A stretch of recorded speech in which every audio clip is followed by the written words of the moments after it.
అదరగొట్టే కారం రంగు రుచి ఆచి కారం పొడి. ఏపీ సచివాలయంలో ఉద్యోగుల సమస్యలపై మంత్రుల బృందం సమావేశం ప్రారంభమైంది.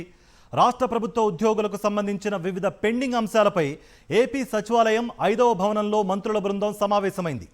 గుర్తింపు పొందిన ఉద్యోగ సంఘాల ప్రతినిధులతో ఈ సమావేశం ప్రారంభమైంది. ఈ సమావేశంలో ప్రధానంగా ఉద్యోగులకు సంబంధించిన పెండింగ్ డిఏలు సహా ఇతర అంశాలపై మంత్రుల బృందం ఉద్యోగ సంఘాల ప్రతినిధులతో చర్చిస్తోంది.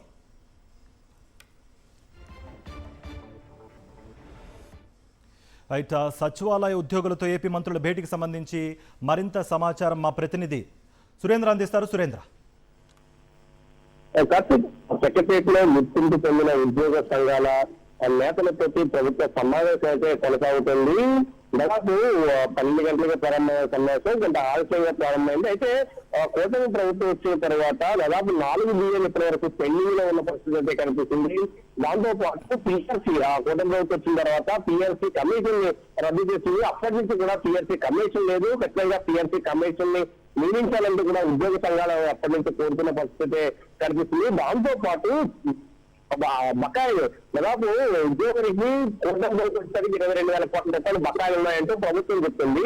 ఇప్పుడు 30,000 కోట్ల రూపాయల వరకు బకాయిలు పెరిగిపోయినా ఏ ఒక్క బకాయిని కూడా క్లియర్ చేసిన పరిస్థితి అయితే ఇక్కడ స్పష్టంగా కనిపిస్తుంది. పిఆర్సీకి సంబంధించి ఐఆర్ అంటే ప్రస్తుతం పెండింగ్ లో పిఆర్సీ ఇవ్వాలని వీళ్ళు కోరుతున్నారు. అప్పటి వరకు కూడా ఐఆర్సీని 33% ఐఆర్ ఇవ్వాలంటూ కూడా ఉద్యోగ సంఘాల నేతలు కోరుతున్న పరిస్థితి అయితే కనిపిస్తుంది. అయితే ఇదంతా కూడా ప్రభుత్వం అనుకూలంగా ఉంది. కొత్తగా ప్రభుత్వం ఏర్పడిన సమయం వల్ల వెయిట్ చేశారు.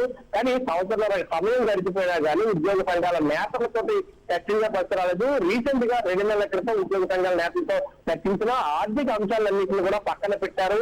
ఇతర అంశాల మీద చర్చించే పరిస్థితి కనిపిస్తుంది. దసరా నాటికి ఒక డిఏని ప్రకటిస్తారు, 2 డిఏలు ప్రకటిస్తారంటూ ప్రధానంగా పెద్ద ఎత్తున ట్రోల్ చేశారు.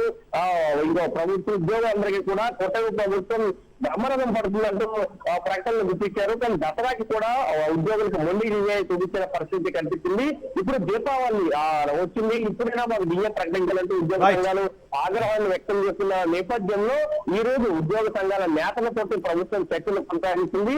ఈ చర్చల్లో ప్రధానంగా ఆర్థిక అంశాలంటే ఒక క్లారిటీ రావాలంటూ ఉద్యోగ సంఘాల నేతలైతే అడుగుతున్న పరిస్థితి కనిపిస్తుంది. చూడాలి ఏం జరుగుతుంది. ఎందుకంటే 4 డిఏలు పెండింగ్ ఉన్నాయి, 2 డిఏలు ఖచ్చితంగా ఇవ్వాలి. దాంతో పాటు 33% ఐఆర్ ఇవ్వాలి. అదేవిధంగా పెండింగ్ బకాయిలు 30,000 కోట్లు ఏవైతే రైట్.